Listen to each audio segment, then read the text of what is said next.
Situé dans le premier arrondissement de Lyon, le premier pôle France consacré au futsal a été inauguré en juin 2018. S'inscrivant dans le cadre du plan de développement de la discipline, il permettra aux joueurs de suivre une formation sportive de haut niveau et un cursus scolaire à horaire aménagé. Nous sommes allés à la rencontre de l'équipe de ce pôle prometteur. C'est maintenant, et tout de suite, sur France Futsal.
Venez voir.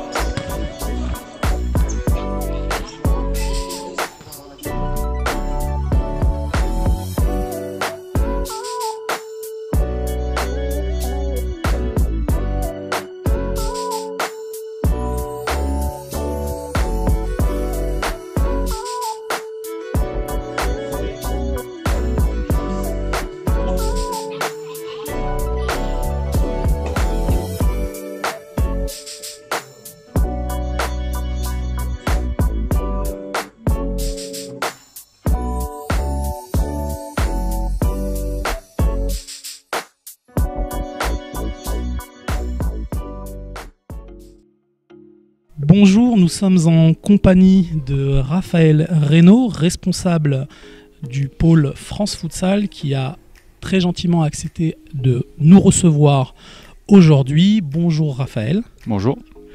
Pourriez-vous vous présenter en quelques mots, ainsi que votre parcours ? Quelques mots, oui.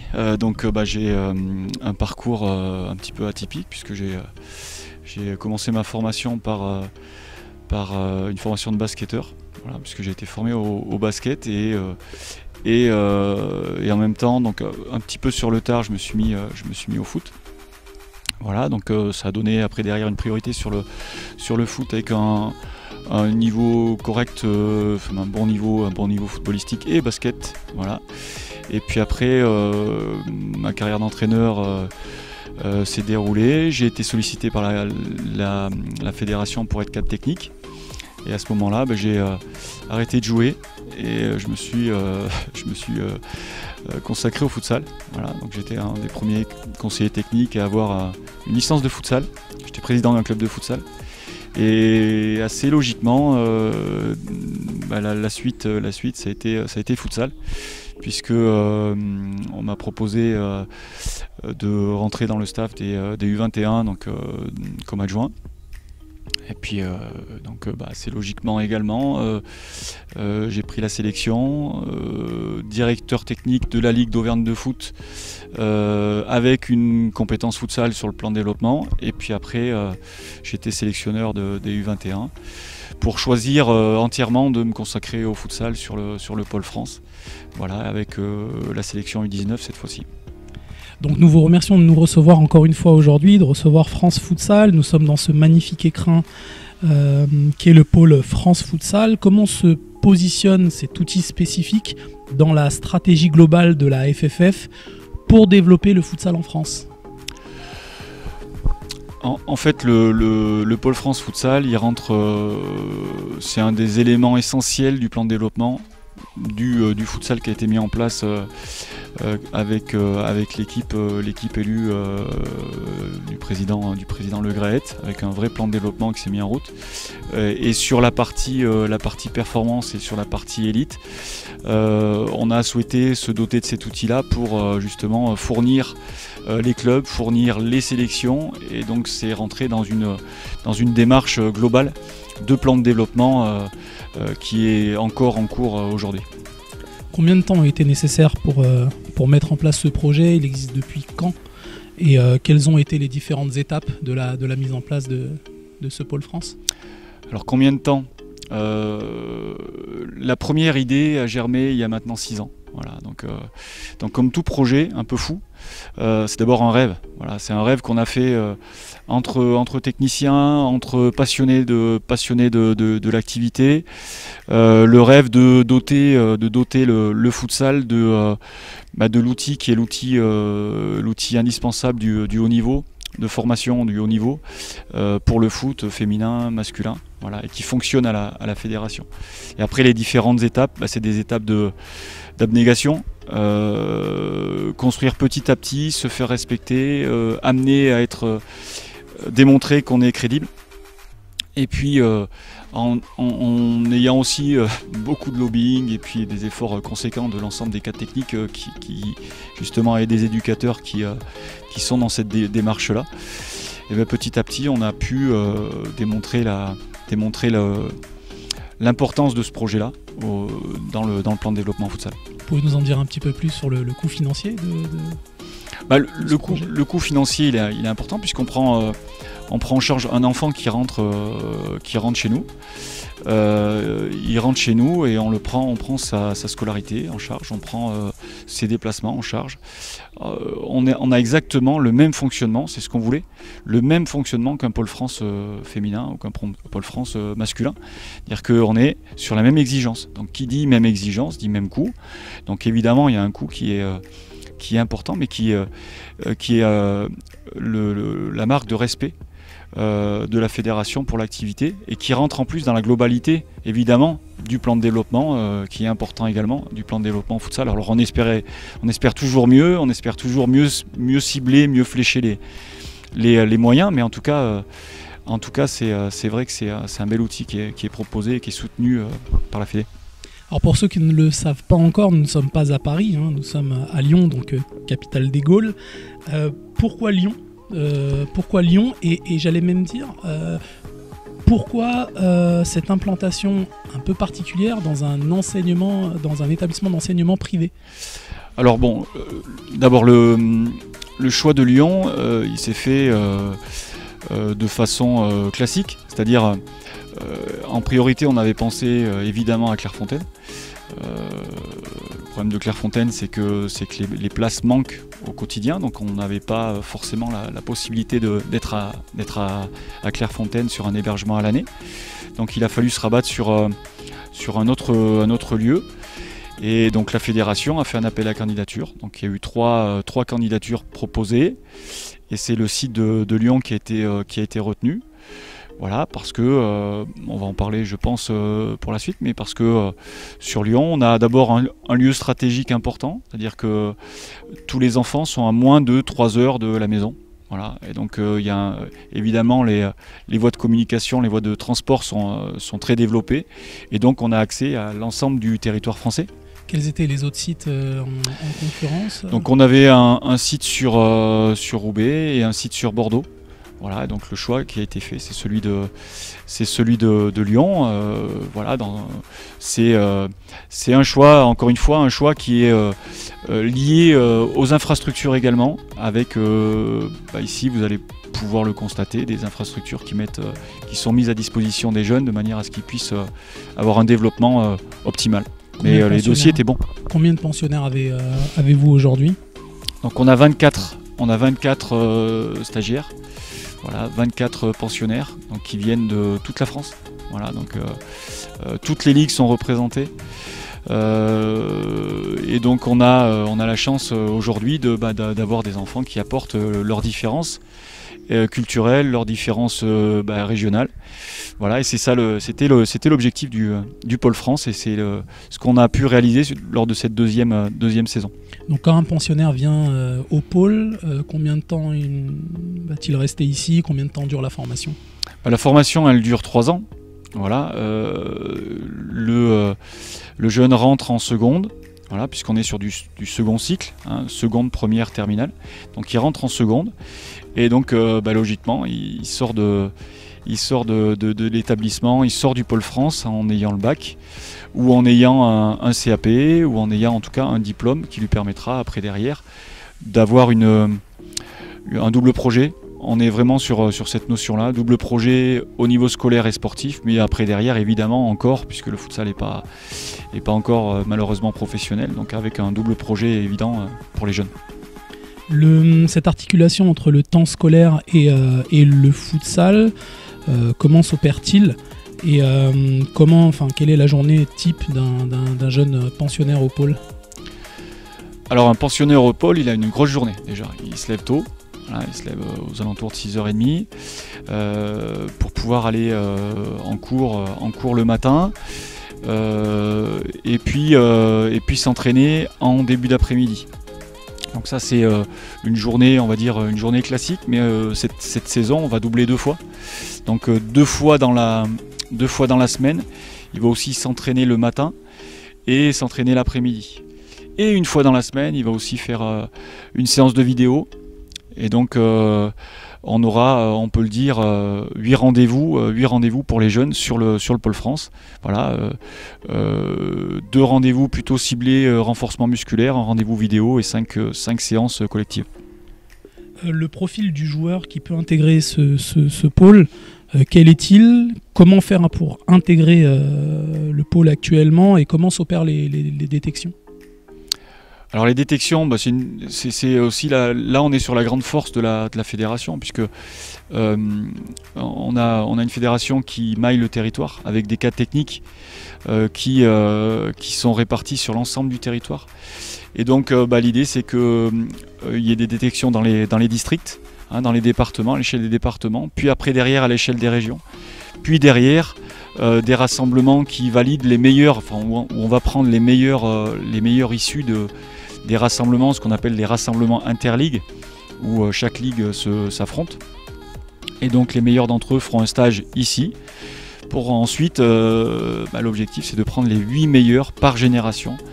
Donc on part de 600 et on arrive à 8. Voilà, donc la sélection est draconienne et puis très exigeante. Alors il y a certains clubs de futsal spécifiques futsal aujourd'hui qui ne comprennent pas pourquoi certains joueurs, certains pensionnaires sont issus de clubs spécifiques à 11, sans pratiquer du futsal toute l'année. Qu'est-ce que vous pouvez leur dire et que leur répondez-vous? Bon, d'abord la première réponse, c'est que quand on s'engage dans le Pôle France Futsal, on a 15 ans, et qu'à 15 ans, on va demander de s'engager totalement dans une pratique spécifique futsal. Voilà. Donc c'est la règle, et c'est ce qui permettra à partir de 15 ans de former des joueurs pour aller au haut niveau. Le deuxième point, et c'est vrai que c'est évident, moi je préférerais évidemment partir d'une base beaucoup plus importante, mais il faut se rendre à l'évidence, la masse, le nombre de joueurs n'étant pas aussi important qu'on le souhaiterait, on part sur une base globale de l'ensemble des pratiquants du foot, voire des joueurs à potentiel du foot et du futsal. Et donc on se retrouve avec des effectifs où il y a une part à peu près équivalente de spécifiques futsal et de joueurs qui ont un potentiel pour devenir de très très bons joueurs de futsal. Mais on comprend volontiers, je pense que les clubs comprennent qu'on ne peut pas partir uniquement d'une base qui est trop faible en termes de nombre et de qualité. À l'issue de la formation que vous offrez, quels sont les débouchés escomptés et souhaités pour vos joueurs? Le premier débouché, c'est un projet sportif. C'est-à-dire que l'idée, c'est de former des joueurs pour le haut niveau, évidemment, donc pour les équipes nationales et pour les clubs, fournir les clubs de D1, D2 le plus rapidement possible. Donc on est sur un débouché sportif avec un vrai projet sportif. Quand je rencontre les parents, je leur parle pas d'argent, je leur parle pas de carrière professionnelle, je leur parle de plaisir de l'activité et d'amener leurs enfants vers un projet sportif et des émotions sportives. Voilà. Après évidemment l'évolution du futsal fera que, on le souhaite, on tente vers le professionnalisme, qu'on tente vers une double pratique qui sera un double projet qui sera beaucoup plus identifié futsal que professionnel. Mais c'est le temps qui nous dira et c'est l'avenir qui nous dira ça, mais moi j'y crois. Donc la première, on va dire, la première rentrée a eu lieu l'an passé. Comment vont les étudiants de la première promotion? Et de manière générale, quel bilan faites-vous de cette première année de fonctionnement? Une première, c'est une première. On partait d'une page blanche, voilà, donc ça veut dire qu'on avait tout à créer. Quand vous avez tout à créer, vous avez à créer une structure de haut niveau. Une structure de haut niveau, c'est tout un staff. C'est créer un staff, donc un staff technique, mais aussi un staff médical, une organisation en termes de logistique. Enfin, c'est très très lourd. C'est aussi mettre en place et proposer une structure de haut niveau, donc le gymnase, une structure, un outil vidéo avec des conditions optimales qui vont permettre l'apprentissage le plus important possible. C'est les conditions scolaires, enfin voilà, c'est l'ensemble. Compte tenu de l'ensemble de ces données, on partait avec 15 joueurs, l'année a été belle et réussie. Après, on peut pas dire qu'on ait tout réussi à 100%. Le lien avec les clubs n'est pas encore assez optimal. On travaille dessus et là, cette année, c'est beaucoup plus intéressant. Mais en tout cas, on a des gamins qui ont été réceptifs. Quand ils ne l'ont pas été, on a préféré s'en séparer et donc partir sur une promo de 24 où 2 d'entre eux ne nous ont pas accompagnés pour la suite. De combien de personnes est composé le staff spécifique du pôle France Futsal? Alors le staff, les gens qui interviennent à plein temps, donc on est 3, voilà, staff technique, donc avec Naël Maillot qui est l'analyste vidéo maintenant des équipes de France Futsal Jeunes, voilà, et qui est aussi un petit peu l'analyste vidéo du futsal. Donc David Merlet qui est l'entraîneur des gardiens de but. On connaît l'importance des gardiens de but dans une équipe de futsal et dans la formation du joueur. Aujourd'hui, c'est vraiment quelque chose d'essentiel. Donc David intervient là-dessus et coordonne l'ensemble des déplacements. Puis moi, je suis le directeur le garant du bon fonctionnement. Et puis évidemment, on travaille énormément sur le contenu. Après, le staff, c'est aussi un médecin, un kiné, une psychologue, une nutritionniste, un coordonnateur au niveau scolaire et un coordonnateur socio-éducatif qui fait partie de l'équipe et qui est à mi-temps sur l'action. Donc c'est énormément de monde, mais encore une fois, on est sur l'exigence d'un pôle France comme n'importe quel pôle, et on a eu l'écoute de la fédération à ce niveau-là pour avoir un staff de haut niveau. En termes de compétition, vos jeunes pensionnaires disputent-ils des compétitions officielles et si oui, lesquelles? Et quels sont les objectifs sportifs énoncés à vos pensionnaires en début de saison? Alors les compétitions, nous on est encore une fois, on forme le joueur. Voilà, on n'est pas sur la formation d'une équipe. Alors c'est essentiel, c'est-à-dire que c'est ce que j'explique en permanence quand les clubs de futsal viennent nous voir, parce qu'ici le lieu est totalement ouvert. D'ailleurs j'en profite pour inviter ceux qui ne sont pas encore venus. Voilà, on passe une journée à présenter ce qu'on fait et à discuter futsal. Donc on travaille sur le joueur, c'est-à-dire sur la capacité du joueur à s'intégrer dans n'importe quel système, à avoir une culture futsal, à être techniquement au niveau et avec une vraie technique futsal complète. Voilà. Donc le joueur d'abord. Malgré tout, on va jouer aussi sur les 2 générations jouent, et donc joue une fois tous les 15 jours. Donc contre des adversaires qui vont des R1, D2 pour la plus grande génération, et contre des adversaires jeunes pour les premières années. Est-ce que vous essayez de transmettre une philosophie de jeu particulière? Est-ce que vous avez un modèle de jeu qui vous inspire plus qu'un autre? Quelle est l'identité de jeu en fait, que vous essayez d'instaurer pour le pôle France Futsal? Oui, alors l'identité de jeu, on l'a identifiée évidemment, nous pompeusement. Alors je le dis avec beaucoup d'humilité, mais malgré tout avec sérieux et avec fierté. On travaille sur ce qu'on appelle le futsal français, c'est-à-dire l'idée de travailler avec les qualités du joueur français. Voilà, et de ne pas faire un copier-coller de ce qui se passe dans d'autres nations. Et aujourd'hui, l'outil nous permet de développer cette identité. Voilà.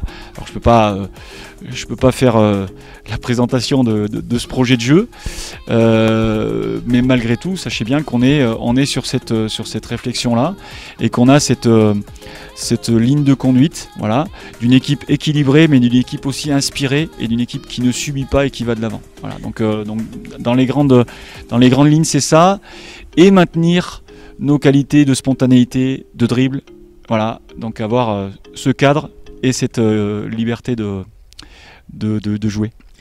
Avez-vous noué des partenariats sportifs spécifiques avec des clubs locaux, régionaux ou étrangers? Alors, évidemment, donc on joue contre tous les clubs plutôt locaux, mais bon, par exemple cet après-midi, on a le club de Marcouville qui vient jouer, un club de région parisienne qui vient jouer ici, et donc on est très heureux de les jouer. Donc ça veut dire qu'on développe vraiment l'accueil et le partenariat avec l'ensemble des clubs français qui le souhaitent. Ici, encore une fois, c'est un lieu ouvert, donc j'invite tous les coachs, tous les dirigeants des clubs de D1, D2 et autres à venir nous voir et à venir discuter, parce que les joueurs qu'on forme ici, c'est leurs joueurs. Voilà. Et demain, on espère vraiment qu'ils vont s'épanouir dans ces équipes-là et qui vont permettre justement de répondre aux attentes des clubs de haut niveau. Voilà, donc c'est une volonté. Après, ça fait 7 ans que je voyage et que je crée des liens avec les clubs aussi étrangers. On était à Braga et on a lié des liens avec Braga, on joue Braga par exemple. Quelles sont vos motivations personnelles à faire de ce pôle un outil essentiel pour le futsal français d'aujourd'hui et de demain? Les motivations personnelles, elles sont, je vais faire c'est vraiment une réponse collective. Moi je m'inscris dans un collectif, je m'inscris dans une équipe qui est l'équipe du futsal français, dans lequel on met les clubs, dans lequel on met les sélectionneurs, les techniciens, l'ensemble des gens qui ont envie et qui participent au développement. Moi, plus on formera de bons joueurs, plus la sélection U19 sera performante et plus on sera mis en avant, plus on va pouvoir se qualifier. C'est un tout. Voilà, c'est pas une ambition personnelle, même si je vous assure, je me fais plaisir ici et je suis très heureux de faire ce que je fais, c'est clair. Y a-t-il des projets de pôles régionaux ou féminins qui pour vous s'annoncent?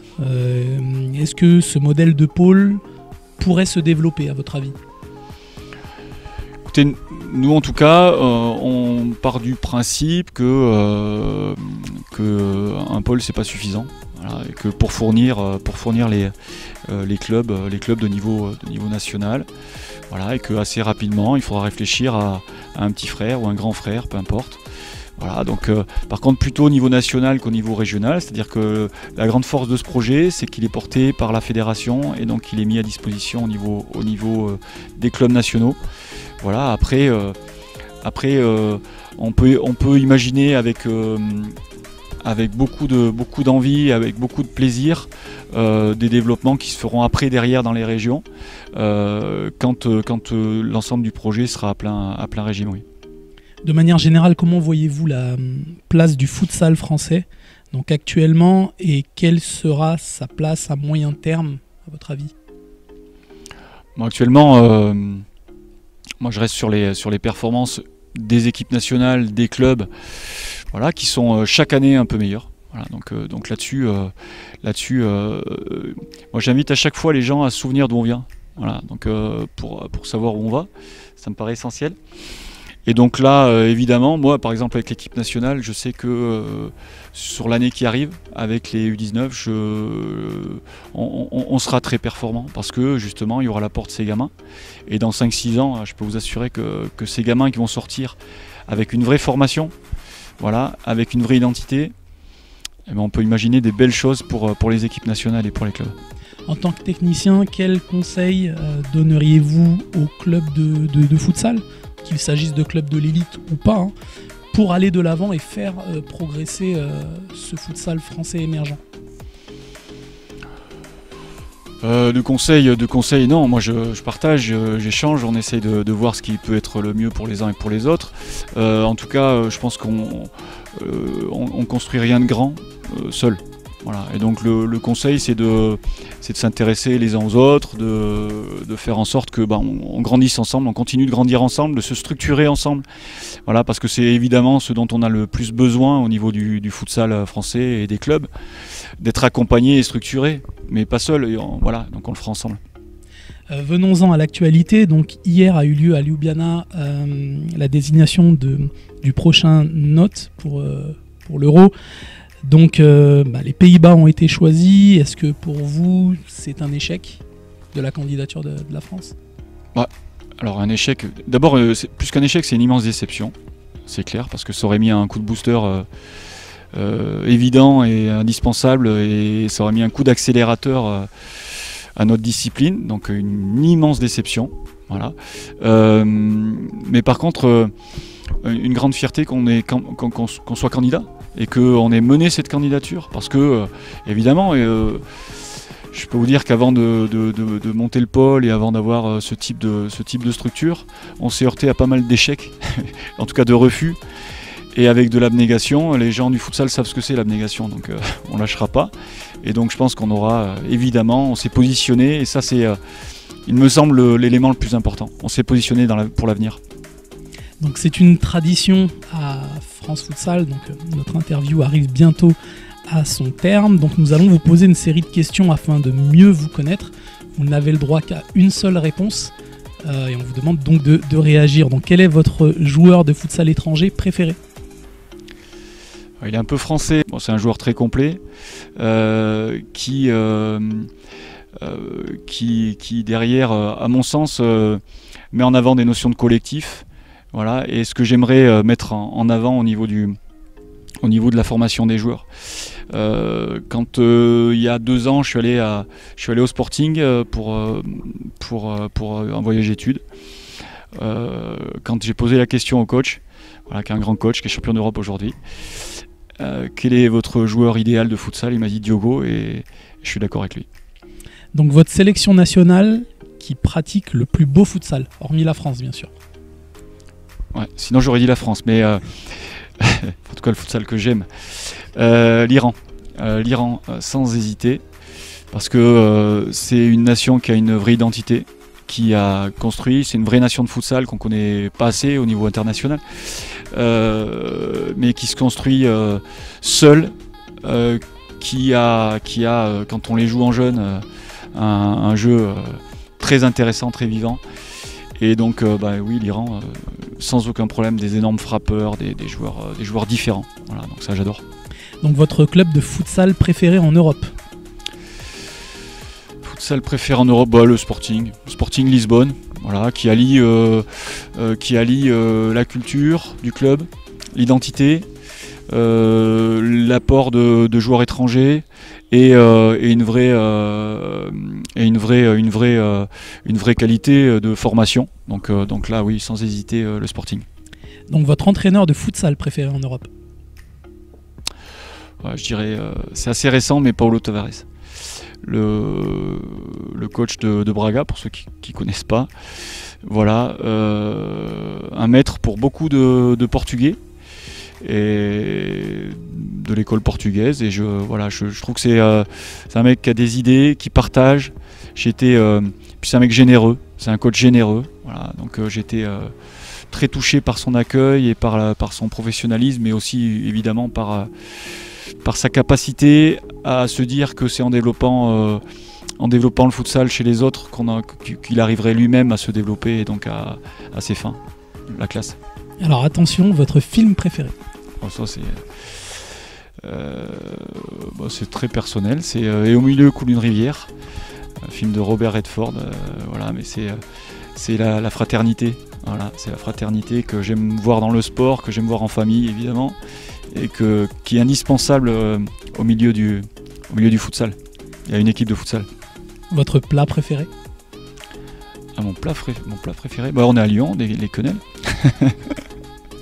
Votre chanson préférée? Ma chanson préférée, ça va être certainement une chanson d'Aznavour, voilà. Alors laquelle certainement Les Comédiens, voilà. On va le spectacle, voilà, le spectacle. Et on revient au futsal, mais le spectacle. Alors c'est une question qu'on a l'habitude de poser à France Futsal, toutes les personnes qu'on interviewe. Pour vous, le futsal, c'est du futsal ou du football? Le futsal, c'est du basket avec les pieds. Voilà, et donc moi j'aime juste dire ça, c'est-à-dire qu'il faut se fermer à rien. Voilà, il faut se fermer à rien, il ne faut pas se fermer au foot, parce qu'il y a des grandes choses qui se font au foot. Il ne faut pas se fermer au basket, il ne faut pas se fermer au hockey sur l'aspect athlétique, parce que notre sport ressemble au hockey d'un point de vue athlétique. Il ne faut pas se fermer au rugby pour fixer et aller sur les opposés. Il ne faut pas se fermer au hand parce qu'ils ont inventé le power play. Enfin, vous voyez ce que je veux dire, c'est ça l'important. Le futsal, c'est le futsal, et c'est un sport magnifique. Voudriez-vous profiter de cette interview pour adresser un message particulier? Donc le mot de la fin est pour vous. Le message, c'est d'abord à mon staff, le staff de l'équipe de France et le staff du Pôle France qui se dévoue corps et âme pour les gamins qu'on entraîne. Donc voilà, dire que j'apprécie, non seulement j'apprécie, mais je trouve ça très touchant. Et puis au monde du futsal dans sa globalité, encore une fois, que j'invite ici à venir échanger, discuter et partager sur cette passion qui est notre passion. Raphaël Reynaud, merci de nous avoir reçus dans cette magnifique ville de Lyon et ce très prometteur pôle France Futsal. À bientôt et vive le futsal. Vive le futsal. Nous sommes en compagnie de David Merlet, coordinateur au pôle France Futsal et entraîneur des gardiens. Bonjour David. Bonjour. Pourriez-vous présenter aux lecteurs de France Futsal votre fonction au sein du pôle? Alors, comme vous l'avez dit, il y a une double fonction, on va dire. La première, donc, c'est coordinateur, c'est-à-dire que je suis en charge de tous les déplacements, notamment, puisque c'est la plus grosse partie du travail en ce qui concerne nos 24 pensionnaires, puisqu'ils rentrent chez eux tous les week-ends dans leur club pour jouer avec leur club respectif, et puis bien entendu pour avoir l'équilibre aussi de leur famille. Et du coup, je suis en charge de tous les allers-retours par rapport à la ville de Lyon, évidemment, et l'internat ici. Tous les dimanches soirs, ils arrivent à l'internat aux alentours de 20h et ils repartent les vendredis après-midi. Est-ce que cette complémentarité entre jeux, entraînement, formation au pôle France la semaine et puis match officiel dans leur club le week-end, est-ce que ça s'accorde plutôt bien? Est-ce que la complémentarité se fait bien? Oui, tout à fait. Justement, c'est pour ça aussi, déjà ils ont un emploi du temps adapté, bien évidemment, la semaine par rapport aux cours dans un premier temps, et aussi par rapport au fait qu'ils doivent rentrer chez eux. Donc le vendredi après-midi, ils n'ont pas de cours de prévu au sein de leur emploi du temps, ou en tout cas les cours qui sont le vendredi après-midi auxquels ils ne peuvent pas assister, du coup sont remplacés. Dans la semaine, donc ils assurent ainsi la totalité de leurs cours. Et en plus, on fonctionne beaucoup avec les coachs respectifs de chaque club. On leur envoie le contenu de ce qu'ils ont fait la semaine au niveau sportif, bien évidemment. Et je suis en charge aussi d'assurer le suivi scolaire et de faire le lien un petit peu avec le corps enseignant. Les pensionnaires du pôle sont plutôt d'un âge jeune. Est-ce que le fait de les entre guillemets, sortir de leur cocon, est-ce que ça s'est bien fait? Est-ce qu'ils se sont bien adaptés à la vie lyonnaise? Est-ce qu'ils ont tout simplement pris le rythme? Oui, franchement, après une première année, on était 15 l'année dernière, On n'a pas eu beaucoup de joueurs qui se sont plaints justement de cet éloignement par rapport à leurs familles respectives. Donc ça s'est plutôt bien passé et là aussi ils sont chez eux, on va dire, puisque l'établissement fait tout, en tout cas met tout en œuvre pour qu'ils se sentent vraiment dans leur cocon ici à Lyon. Et de ce côté-là, oui, je pense qu'ils apprécient. Ouais. On a pu noter, en restant cette journée avec vous, donc, de l'accueil qui était fait de ces jeunes, qui sont plutôt dans de bonnes dispositions. Comment faites-vous face ou comment traitez-vous les futures demandes qui vont arriver ? Par rapport au déplacement justement ou non ? Non, par rapport à l'inscription, par rapport au fait d'intégrer le pôle. Ouais. D'accord, en fait donc il y a le concours qui est organisé tous les ans au mois de mai. Donc ce sont des joueurs qui émanent dans un premier temps des interligues. Donc là aussi c'est à nous d'organiser ce concours, de les faire venir de leur région d'origine, puisque voilà, on a des Nantais, on a des Lillois, on a un Corse, on a des Strasbourgeois, ça vient vraiment de partout, région parisienne évidemment, lyonnaise. Et du coup, ça fait partie aussi de mes missions d'organiser la venue en collaboration avec M. Chaussitière à la fédération, d'organiser la venue de ces joueurs ici au pôle. Et après, pour ceux qui sont retenus, ils reviennent pour faire les tests médicaux, les examens cliniques, etc., les cardio. Et puis là aussi, c'est toute une organisation pour les faire revenir tous sur une journée, les faire visiter les structures dans leur totalité. Et puis après, on enchaîne en général. La rentrée scolaire se fait 3 jours avant la rentrée, on va dire la vraie rentrée nationale, et où on part en stage et on organise un stage au Crêpes de Vallon-Pont d'Arc sur les 2 premières années. On s'est arrêté à Vallon-Pont d'Arc et puis on part sur 3 jours et après c'est parti. Voilà. Ils prennent le rythme comme ça tranquillement du pôle. Donc le bilan de la première année est plutôt positif ? Plutôt positif, oui, en termes à la fois de réussite scolaire et sportive. Vous êtes également en charge de l'entraînement et de la prise en charge des gardiens de but. Tout à fait. Pourriez-vous nous en dire plus sur cette fonction spécifique ? Alors déjà, les joueurs en général ont un calendrier et puis un agenda bien chargé la semaine. Et les gardiens sont des travailleurs, ça tout le monde le sait. Donc ils ont un entraînement spécifique déjà qui leur appartient. Tous les mercredis, cette année, l'année dernière on faisait ça le jeudi, cette année on fait ça le mercredi, puisque par rapport à leur emploi du temps respectif scolaire déjà, il faut trouver un créneau horaire qui correspond aux 4 gardiens. On a 4 gardiens cette année, on en avait 3 l'année dernière, un 2004 qui nous a rejoint et cette année.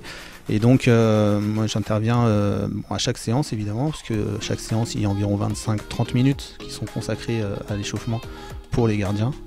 Et ensuite ils ont une séance hebdomadaire d'1h30 tous les mercredis. Et de temps à autre on rajoute souvent par 2 gardiens, puisqu'on en a 2 qui sont en seconde et 2 qui sont en première actuellement. Et en fonction de leur emploi du temps, je peux rajouter aussi le mardi midi et le jeudi midi. Voulez-vous contribuer, construire une spécificité du gardien français en futsal, et vers quoi vous dirigez-vous en termes de séances pour que cette fonction de gardien de but français soit notable ? Alors déjà, c'est en collaboration bien évidemment avec Raphaël. Par rapport au projet de jeu qu'on a défini, le futsal français ensemble, et le poste de gardien de but justement est un poste important déjà dans l'activité futsal, et par rapport au projet que nous on souhaite faire et réaliser, justement le poste de gardien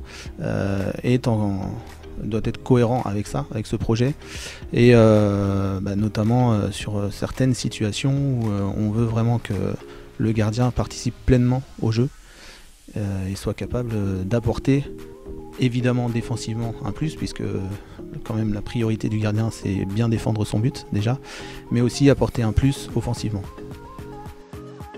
Nous sommes en compagnie de Naël Maillot, analyste vidéo au sein du pôle France Futsal. Bonjour Naël. Bonjour. Pourriez-vous nous présenter en quelques mots votre fonction et votre rôle au sein du pôle France Futsal ? Oui, pas de souci. Alors, pour vous présenter un peu une semaine type au pôle pour moi, je filme en fait tous les entraînements, toutes les séances d'entraînement de la semaine. Je filme également les matchs qui ont lieu le jeudi, la plupart du temps. Donc pour les entraînements, donc je suis présent sur chaque séance, je les filme et je les séquence pendant la séance. Donc ça permet de gagner du temps sur la pré-séance. Chaque séance, elle est mise en ligne sur notre plateforme qui s'appelle Hudl, en fait, qui appartient au logiciel avec lequel on travaille. Donc les joueurs ont accès en permanence aux vidéos. L'avantage de ce qu'on faisait l'année dernière, c'est que je leur donnais sur clé USB. Maintenant, ils y ont accès partout. En fait, il leur suffit juste d'avoir un petit peu de connexion ou de 4G, donc par téléphone, PC, tablette, ils peuvent y avoir accès. Ensuite, le mercredi matin, ils ont 2 heures qui leur sont réservées exprès pour la vidéo. 1 heure en individuel pour les joueurs qui souhaitent avoir un écran plus grand, donc un ordi pour consulter les vidéos. Et ils ont 1 heure avec le coach où c'est des séances collectives, donc c'est retours collectifs. Soit par rapport à un match ou par rapport à une séance et un thème bien précis. Pour les matchs du jeudi, c'est le même système, donc je suis sur place et je filme et je séquence. Donc, ce qui permet d'avoir, si le coach le souhaite, un retour vidéo dès la mi-temps. Donc pour ça, on a un système qu'on utilise qui est très simple, c'est que en fait, au moment où moi je déclenche mon paquet pour séquencer, il déclenche en même temps son chronomètre. Donc ça fait qu'on est sur le même temps horaire. Dès qu'il voit une séquence qui l'intéresse, il enregistre, enfin il la note sur papier, et à la mi-temps, il vient me donner les temps. Moi, je les retrouve, je les séquence, et ça fait un montage pour la mi-temps. Ensuite, autre possibilité, autre utilisation, c'est que ça me permet de sortir des statistiques sur les joueurs. Donc je les séquence, on s'est mis d'accord sur ce qu'on voulait voir par rapport aux joueurs. Et en faisant toute cette analyse-là, à la fin du match, il faut que je retravaille encore le match pendant quelques heures. Mais derrière, je peux fournir les vidéos qu'il faut et les statistiques qu'il faut aussi. Parce qu'on a une fenêtre rapport qu'on a fait ensemble qui permet justement de faire ressortir ces statistiques-là. En quoi réside la plus-value de votre travail, notamment sur la progression, des jeunes joueurs présents au pôle? Alors je pense que l'apport de la vidéo, c'est notamment pour les joueurs, c'est l'avantage de se voir, d'avoir un retour vidéo de soi-même est intéressant parce que ça permet de changer, en fait, d'avoir juste le retour par la parole du coach. C'est bien de se voir en vidéo, de voir aussi sa progression parce qu'un joueur qui évolue, il va le voir au fur et à mesure des vidéos. Et pour les matchs aussi, ça permet d'isoler et d'être précis sur quelque chose, notamment les faiblesses de l'adversaire. Et ça permet d'avoir du concret et d'aller très rapidement à l'essentiel, d'avoir quelque chose de concret, quoi. Est-ce que cette progression a été notée et concrètement par vous et puis également par le staff des entraîneurs du pôle? Est-ce que les résultats sont notables par rapport avec l'apport de la vidéo? Alors on n'a pas fait de statistiques là-dessus pour justement prouver que c'était grâce à ça qu'ils avaient progressé. Mais en tout cas, l'apport de cette technologie, parce que ça en est une, sur les joueurs, par le retour qu'ils en font, prouve que c'est un outil qui les intéresse et qui leur sert, tant en termes d'entraînement qu'en termes de compétition. Parce que on l'a aussi amené sur les compétitions qu'on a faites avec l'UNSS, l'UXL, et puis sur les déplacements extérieurs. Et les joueurs ont vraiment besoin de cet outil-là. Merci beaucoup Noël et à bientôt. Merci.